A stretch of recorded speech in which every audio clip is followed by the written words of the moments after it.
नमस्कार आदाब। मैं आपका दोस्त तकमील अहमद आपके YouTube चैनल लक्ष्य लर्निंग में आपका स्वागत है। आज हम रसायन विज्ञान के अर्थात केमिस्ट्री के एक बेहतरीन टॉपिक के साथ आपके सामने उपस्थित हुआ हूँ। हमेशा से ये रहा है कि केमिस्ट्री अर्थात रसायन विज्ञान एक टफ कठिन विषय के रूप में लोग समझते हैं, लेकिन अगर आज आपने इस वीडियो को अंत तक देख लिया तो मैं उम्मीद करता हूं आपको रसायन विज्ञान बहुत ही आसान लगने लगेगी। इसके बाद जो भी हमारे टॉपिक आएंगे वो आपको इसी के बेस से आपको आगे बढ़ना है, इसलिए इस वीडियो को बहुत अच्छे तरीके से आप देखिए और कलम पेन के साथ बैठिए। जहां से आपको लगता है कि हमको यहाँ पे ये चीजें नोट करनी चाहिए, आप नोट कर लीजिए और उसको याद कर लीजिए। तो आज हम टॉपिक शुरू करने चल रहे हैं हाइड्रोकार्बन यौगिक। तो मतलब टॉपिक शुरू करने से पहले आपसे हमारी गुजारिश है, विनती है कि जिन लोगों ने अभी तक हमारे लक्ष्य ई लर्निंग 100 यूट्यूब चैनल को सब्सक्राइब नहीं किया तो सब्सक्राइब कर लें, बेल आइकन को प्रेस कर दीजिए और एक लाइक का बटन भी दबा दीजिए। आज तो हम शुरू करने चल रहे हैं। आज का हमारा टॉपिक है हाइड्रोकार्बन। ये क्या है कि रसायन विज्ञान का अभी तक हम लोगों ने क्या पढ़ा था? अभी तक हम लोगों ने रसायन विज्ञान के कुछ टॉपिक पढ़े थे। उसमें कार्बन के बारे में पढ़ा था, हाइड्रोजन के बारे में पढ़ा था, नाइट्रोजन के बारे में पढ़ा था, सल्फर के बारे में पढ़ा था, अम्ल वर्षा के बारे में पढ़ा था, फाइबर विधि के बारे में पढ़ा था। तो इस तरीके से हम लोगों ने वहां पे पढ़े थे।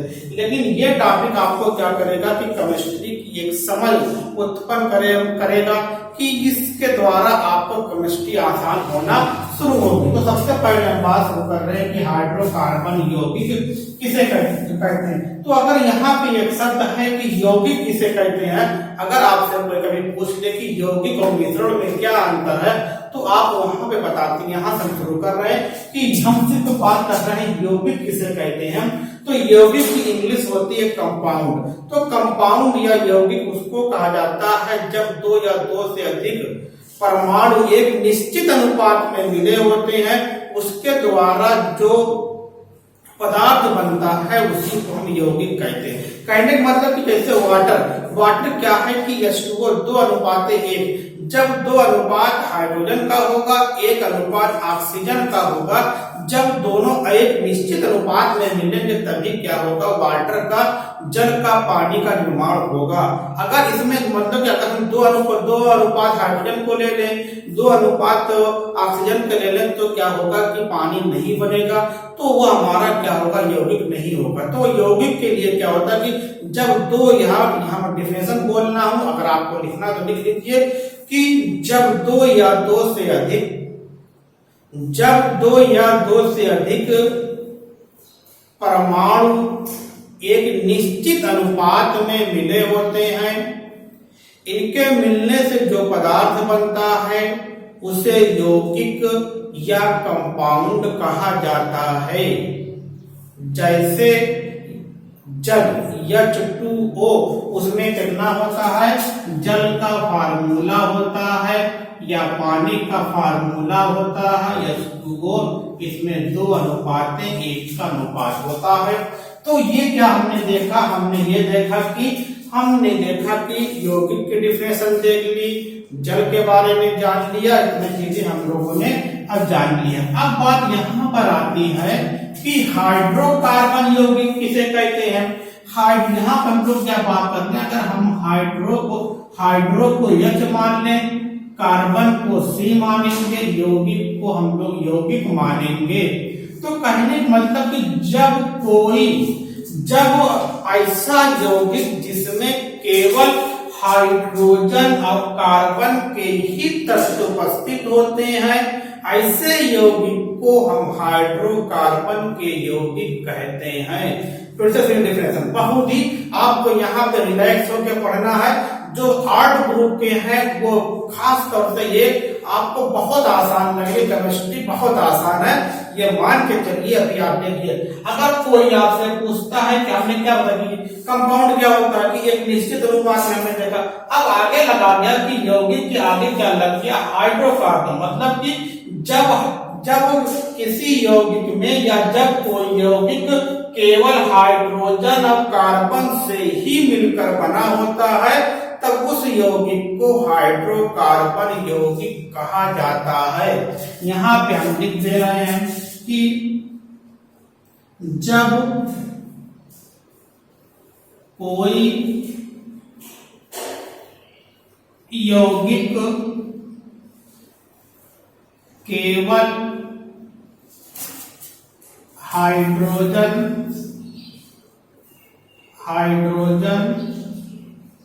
और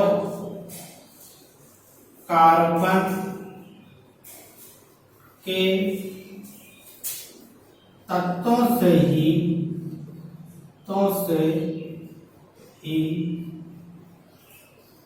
मिलकर बना होता है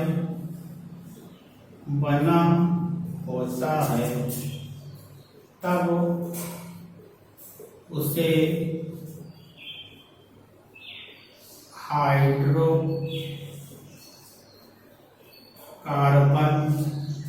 यौगिक कहते हैं। हाइड्रोकार्बन यौगिक कहते हैं। जैसे आप लोगों ने नाम सुना होगा कि मीथेन एक हाइड्रोकार्बन यौगिक है। इसका फार्मूला अणुसूत्र होता है CH4 होता है। एथेन इसमें भी क्या होते हैं C2H6 होते हैं। एक होता है प्रोपेन, इसमें कार्बन 3 हाइड्रोजन 8।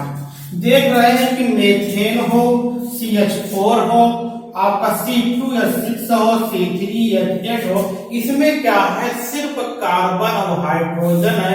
इसके अलावा कुछ भी नहीं है। ना तो नाइट्रोजन मिल रहा है, ना ही ऑक्सीजन मिल रहा है, ना सल्फर मिल रहा है, ना फास्फोरस मिल रहा है, कुछ भी नहीं मिल रहा है। सिर्फ ये कंपाउंड इससे बने हैं कार्बन और हाइड्रोजन से बने हैं। इसलिए क्या कहते हैं इसको हम लोग हाइड्रोकार्बन यौगिक कहेंगे, क्योंकि इसमें केवल कार्बन और हाइड्रोजन ही होते हैं। अब बात आती है यहाँ पे हम लोगों ने इसके बारे में इसकी डेफिनेशन देख लिया और इसका एग्जाम्पल देख लिया। अब बात आती है कि जो हाइड्रोकार्बन होते हैं ये 3 तरह के होते हैं। ये क्या होता है कि हम आपको एक चीज ये बताएंगे कि जो आपका की पहली बात तो हम केमिस्ट्री में एक हम बात होता आप लोगों ने नाम सुना होगा आयुपैट। इसकी डिफिनेशन कभी कभी इसका फुल फॉर्म पूछ लेता तो मैं लिख दे रहा हूं, आप लोग इसको लिखिए। इंटरनेशनल क्या होता है, आई से इंटरनेशनल, यू से यूनियन, पी से प्योर, ए से इंटरनेशनल यूनियन पेयर ऑफ ए से अप्लाइड, सी से केमिस्ट्री, अप्लाइड केमिस्ट्री। ये क्या है इसका फुल फॉर्म हो गया। जब किसी तत्व का नाम रखना होता है तो आयुपैट मतलब कि आज को बोलते हैं IUPAC, international union pure of applied chemistry ही क्या होती है। ये एक विश्व की एक अंतरराष्ट्रीय ब्रांच है। ये किसी भी पदार्थ का, जैसे यहाँ मीथेन रखा गया तो कौन रखा है, ये मान्यता दी है। एथेन रखा गया है, इसके द्वारा रखा गया। प्रोपेन रखा गया है तो इसके द्वारा रखा गया है। तो ये आप इसको अभी नोट कर लेंगे। अब यहाँ पे हम कुछ चीजें आगे बढ़ रहे हैं जो यहाँ पे बहुत ही बेसिक चीजें होती हैं। अब यहाँ पे जैसे आप लोग क्या होता है कि अगर आपको गिनना हो, कुछ काउंट करना हो तो हम लोग क्या करते हैं कि अगर हिंदी में करें तो कहते हैं एक कहते हैं, 2 कहते हैं, 3 कहते हैं, 4 कहते हैं, 5 कहते हैं, 6 कहते हैं। इस तरीके से हम लोग क्या करते हैं उसके नंबरिंग करते हैं। इसी तरीके से जब इंग्लिश में करना हो तो कहते हैं 1 2 3 4 5 6 7 8 9 10 एक्सेट्रा। इस तरीके से बारे में बात करते हैं। लेकिन जब हमको केमिस्ट्री में कार्बन को गिनना हो तब वहां पे हम लोग क्या कहते हैं, ना तो 1 कहते हैं ना तो 1 कहते हैं। वहां पे क्या होता है उसके लिए हम लोग क्या करते हैं कि केमिस्ट्री में की मतलब कि रसायन विज्ञान मतलब कि केमिस्ट्री में रसायन विज्ञान में कार्बन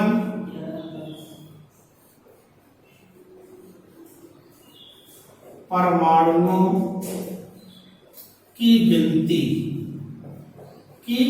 गिनती कैसे करते हैं, ये आपको अगर ये समझ ले गए आर्ट ग्रुप वाले, आप लोग के लिए तो बहुत ही इंपॉर्टेंट है और बहुत ही आसान है। ये क्या बहुत ही आसान है, बहुत ही इंपॉर्टेंट है। हमने यहाँ पे क्या लिखा, एक कार्बन लिखा, ये भी एक कार्बन लिखा, एक कार्बन लिखा, 1 2 3 4 5 6 तक लिखेंगे, 6 तक आ गए। चलो 6 तक। अब यहाँ पे एक लिखा है मतलब कि एक कार्बन है। अगर C2 लिखा है इसका मतलब कि 2 कार्बन है। अगर C3 लिखा है कहीं पर तो क्या है, कितना कार्बन हो गया, 3 कार्बन हुआ।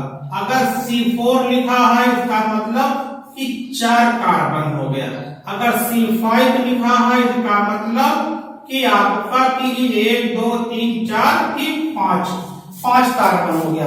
अगर कहीं पर C6 लिखा है तो इसका मतलब 1 2 3 4 5 6। ये क्या है, ये आप देख रहे हैं। इसी को आपको समझना है। ये अगर कहीं पर लिखा गया है C1 तो उसको क्या कहते हैं, हम लोग कहते हैं मेथ कहते हैं। क्या कहते हैं, मेथ कहेंगे। अगर जैसे आपका यहाँ पे ना 1 कार्बन है तो मेथ कह दिया। 2 कार्बन कहीं पर C2 लिखा रहेगा, कहीं पर 2 बार तरीके लिखा रहेगा तो क्या कहेंगे, इसके लिए क्या इस्तेमाल करते हैं, एक का इस्तेमाल करते हैं। अगर कहीं पर C3 या इस तरीके से या नंबर में लिखा रहेगा या इस तरीके से, इसको बोलते हैं बांड लगा बीच में, इसको क्या बोलते हैं, प्रोप बोलते हैं। क्या कहते हैं, केमिस्ट्री में 3 कार्बन को प्रोप बोलते हैं, 4 कार्बन को ब्यूट बोलते हैं। क्या कहते हैं, ब्यूट बोलते हैं। 5 कार्बन को पेंट बोलते हैं। क्या बोलते हैं, पेंट बोलते हैं। 6 कार्बन को हेक्स बोलते हैं। ये क्या होगा, ये नंबरिंग इस तरीके से आपको करना है।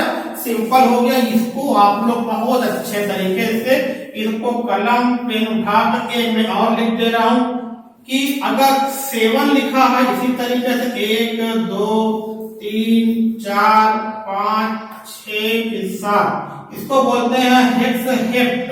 क्या बोलते हैं, अदफा और टा, हेप्ट बोलते हैं। अब यहाँ पे अब आपको यही आपकी केमिस्ट्री की जान है।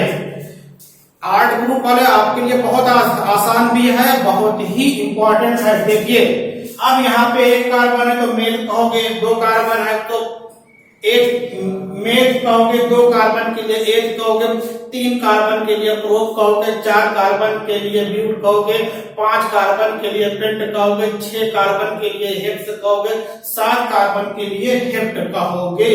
ये क्या है, ये कार्बन की रसायन विज्ञान में कार्बन परमाणुओं की गिनती इस तरीके से आप करते हैं। इसको अच्छे तरीके से आप इसका स्क्रीनशॉट ले लीजिए या फिर आगे इसको लिख लीजिए। मैं आगे इसको बता रहा हूं, फिर आगे इसमें अगले की तरफ मैं बढ़ रहा हूं, आगे की तरफ।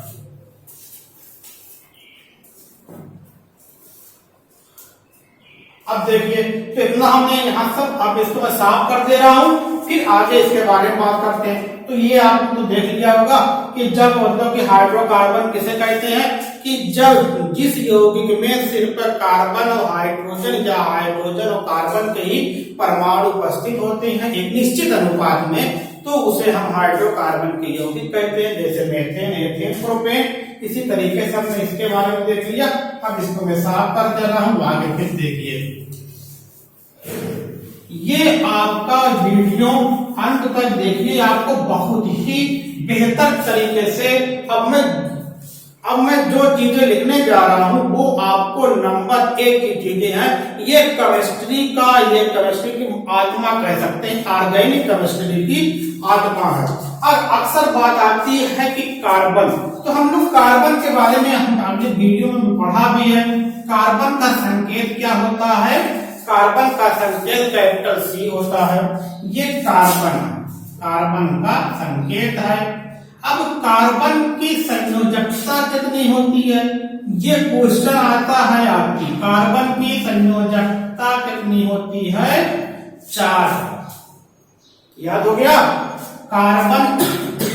कार्बन परमाणु या कार्बन की संयोजकता कितनी होती है, 4 होती है। अब यहाँ पे ये चीज आपको समझना नहीं है, सिर्फ देखना है। यहाँ कार्बन की संयोजकता 4 होती है, तो क्या होगा कि वो कार्बन की संयोजकता 4 होती है, तो ये 3 तरीके से 4 होगी। तो इसकी स्टाइल कितनी होती है, ये वैलेंसी तो संयोजकता स्टाइल क्या होती है, 3 स्टाइल होती है। स्टाइल कितनी होती है, 3 होती है, 3 होती है। तो देखिए हम बात कर रहे हैं कार्बन की संयोजकता, इसकी यूनिट क्या होती है, वैलेंसी। इसकी संयोजकता 4 होती है। इसकी स्टाइल प्रकार कितने तरीके से होंगे, या तो चारों संयोजकता कार्बन के चारों तरफ हो गई, हमेशा कार्बन की संयोजकता 4 होनी चाहिए। देख लीजिए, ये देखिए छात्रों, ये देख लीजिए, बहुत ही इंपॉर्टेंट है, जादू है ये केमिस्ट्री का। तो कार्बन की संयोजकता 1 2 3 4, 1 2 3 4, ठीक। एक तरीका ये हो गया। अब एक तरीका ये हो सकता है, या तो इसको बोलते हैं बांड, तो एक चारों बांड चारों दिशाओं में हो, ये होगा। या तो कार्बन के 2 बांड एक दिशा में हो और 2 बांड अलग अलग दिशा में हो, ये होगा। ये इस तरीके से देखो, हमेशा 4 होनी चाहिए, या तो इस तरीके से होगी या इस तरीके से होगी। या तो कार्बन की 3 बांड इसको बोलते हैं, एक तरफ हो, एक बांड एक तरफ हो, तो 4 हो गया ना। हमेशा क्या होनी चाहिए, यही आपकी, अगर ये आपके माइंड में रहेगा तो कभी भी आपका क्वेश्चन गलत नहीं होगा और केमिस्ट्री कभी भी टफ नहीं लगेगी। या तो कार्बन इस रूप में भी आपको दिखाई पड़ेगा, देख रहे हैं यहाँ पे मिलेगा, या तो कार्बन इस रूप में दिखाई पड़ेगा, या तो कार्बन इस रूप में दिखाई पड़ेगा। अब यहाँ पे ये है कि हम देखते हैं। अब बात आती है कार्बन मतलब कि हाइड्रोकार्बन के 3 प्रकार होते हैं, एक एल्केन होता है, एक एल्कीन होते हैं, एक एल्काइन। एल्केन का मतलब क्या होता है, क्वेश्चन बना दे रहा हूं मैं, यहां पे क्वेश्चन लिख दे रहा हूं कि एल्केन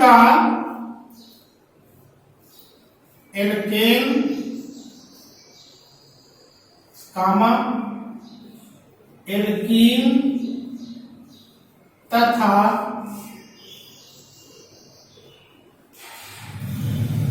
एल्काइन का सामान्य सूत्र, जनरल फार्मूला, सामान्य सूत्र क्या होगा, ये।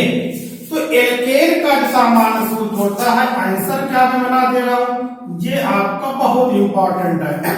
एल्केन का सामान्य सूत्र होगा, एल्केन का CN, C capital C small a, CnH2n+2, ये एल्केन का सामान्य सूत्र है।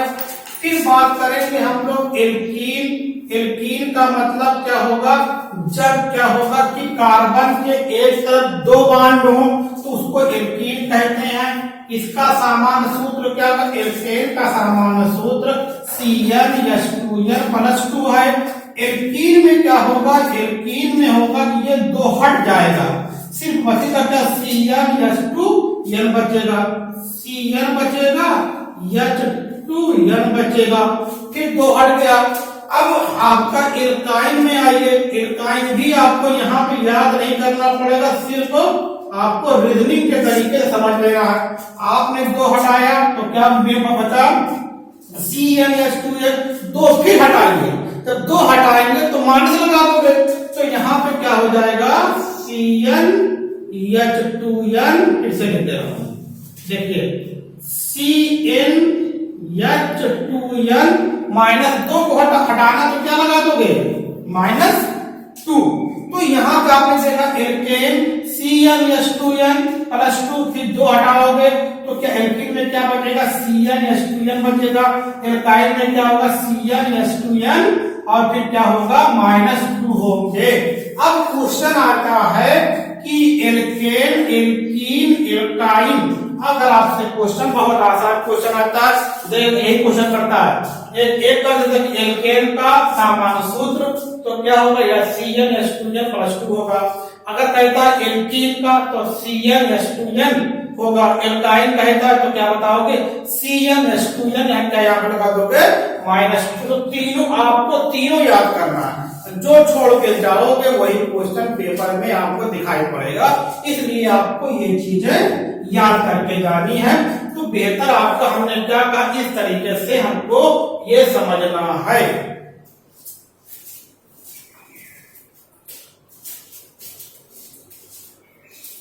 तो आप लोग इसका पहले स्क्रीनशॉट ले लीजिए। तो ये आप फिर आगे हम देखते हैं। अब ये देख रहे हैं कि ये हमारा क्या हुआ कि हमने क्या देखा, हमने ये देखा कि आज हम लोगों ने क्या पढ़ा। इस वीडियो को मैं यहीं तक बना रहा हूँ, इसके आगे मैं अगली वीडियो में बताऊंगा। अगली वीडियो में एल्केन लेके चलेंगे, फिर आपका एल्कीन आएगा, फिर आपका एल्काइन आएगा। तो हम इसके बारे में बात करेंगे, थोड़ा विस्तृत बात करेंगे। तो अब आगे उम्मीद करता हूं कि आपको ये वीडियो समझ में आई होगी। अगर नहीं आई है तो इसको 2 बार 3 बार देखिए। यही क्या है कि केमिस्ट्री, ऑर्गेनिक केमिस्ट्री या कार्बनिक रसायन का यही क्या है कि इसकी आत्मा है। ये अगर आपको समझ में आ गया तो आगे आपको केमिस्ट्री पढ़ने में बहुत ही आसानी होगी। Okay, thanks.